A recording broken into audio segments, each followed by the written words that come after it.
এরপরে আল্লাহ তাআলা বলতেছেন ওয়ালিউতিম্মা নি'মাতি আলাইকুম ওয়া লাআল্লাকুম তাহতাদুন, বিনিময়ে করবেন। এর প্রতিদান আল্লাহ কি দিবেন? তো আল্লাহ বলতেছেন অবশ্যই আমি আমার নিয়ামত তোমাদের উপর পরিপূর্ণ করে দেব। এখন নিয়ামত কি? তো মুফাসসিরিনে কেরাম বলেন একজন মানুষের জীবনে যা যা দরকার এর সব কিছুর নামই নিয়ামত। অর্থাৎ আমার দেহে সুস্থতা প্রয়োজন, নিয়ামত। আমার হাতের মধ্যে শক্তি দরকার, নিয়ামত। আমার চোখের মধ্যে জ্যোতি দরকার, নিয়ামত। আমার দিমাগের মধ্যে চিন্তা শক্তি থাকা এটা দরকার, এটা নিয়ামত। আমার পায়ের মধ্যে হাঁটার ক্ষমতা থাকা দরকার, নিয়ামত। যতগুলো জিনিস আমার জন্য দরকার এই সব কিছুকে নিয়ামত বলে। এই সব কিছুকে কি বলে? নিয়ামত বলে। এখান থেকে একটা জিনিস আমরা বুঝি যে কখনো যদি আমার জন্য আমার গাড়িটা দরকার না হয় তো আল্লাহ তাআলা এটা আমার থেকে ছিনিয়ে নেওয়াটাও আমার জন্য নিয়ামত। অর্থাৎ উদাহরণস্বরূপ যে আপনি যদি আজকে এই গাড়িতে উঠে ওই জায়গা পর্যন্ত যেতেন তাহলে সেখানে আপনার অ্যাক্সিডেন্ট হতো, কিন্তু আল্লাহ তাআলা তো আপনার জন্য অ্যাক্সিডেন্ট বাজেট করেননি, সুস্থতা বাজেট করেছেন। তাই সেদিনের জন্য অন্তত আপনার গাড়িটা নষ্ট করে গ্যারেজে রেখে দিয়েছেন। আর আপনি বাড়িতে বসে আফসোস করতেছেন আজকে যদি গাড়িটা থাকতো তাহলে জার্নিটা আরাম হতো।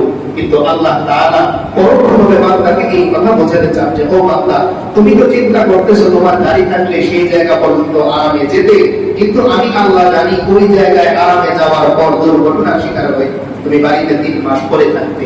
কিন্তু আমি আল্লাহ তোমার ভালো চেয়েছি যেন তুমি ওই 3 মাস হসপিটালের বেডে নয় বরং তোমার পরিবারের সাথে সুখে শান্তিতে থাকতে পারো। তাই সামান্য একটু ক্ষতি আমি তোমার বাধ্যত দৃষ্টিতে করে দিলাম, কিন্তু এর আড়ালেই মূলত তোমার জন্য নিয়ামত আমি আল্লাহ দিয়েছি। তো কিছু কিছু নিয়ামত দেয়ার মধ্যে আর কিছু কিছু নিয়ামত না দেয়ার মধ্যে। যেমন উদাহরণস্বরূপ আপনার বাচ্চা যখন আপনার কাছে ছুরিটা চায়, মোমবাতিটা সে চায়, কয়েকটা সে চায়, আপনি দেন না কেন? কোন একজন যদি প্রশ্ন করে বাচ্চাটা এত করে কয়েকটা চাচ্ছে, আগুন ধরানো কয়েক দিচ্ছেন না কেন? বাচ্চাটা আগুনটা চাচ্ছে, দিচ্ছেন না কেন? ছুরিটা চাচ্ছে, দিচ্ছেন না কেন? আপনি কি উত্তর দিবেন? যে ও ছুরিটা হাতে নিলে ওর হাত কেটে যাবে। এইখানে আপনার ছুরি ওর হাতে না দেয়াটা বাবা হিসেবে আপনার দায়িত্ব।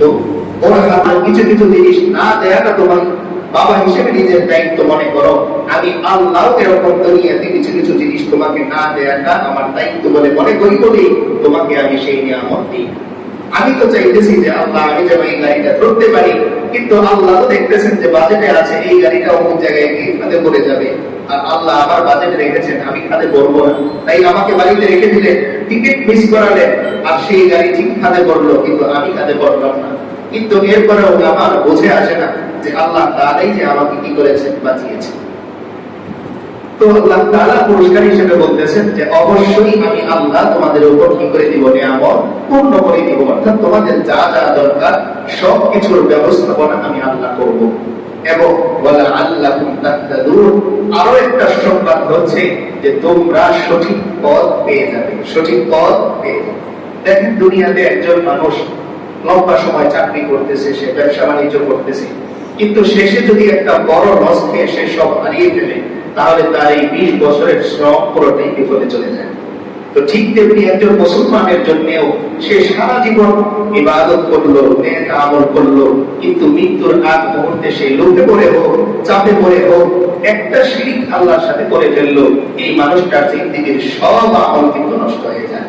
তো আল্লাহ তাআলা এখানে সাহাবায়ে কেরামদেরকে গ্যারান্টি দিচ্ছেন যে তোমরা যদি আমি আল্লাহকে ভয় করতে পারো, আমি গ্যারান্টি দিচ্ছি তোমরা ঈমান নিয়ে মৃত্যুবরণ করতে পারবে। আর যারা ঈমান নিয়ে মৃত্যুবরণ করতে পারবে তাদের কোনো ভয় নেই, তাদের ঠিকানা হবে কোথায়? জান্নাত। তাহলে মূলত এখানে 2টা সুসংবাদ আল্লাহ দিলেন। 1 নাম্বার সুসংবাদ হচ্ছে যে দুনিয়ার যত ধরনের প্রয়োজন তোমাদের আছে আমি আল্লাহ পূরণ করব।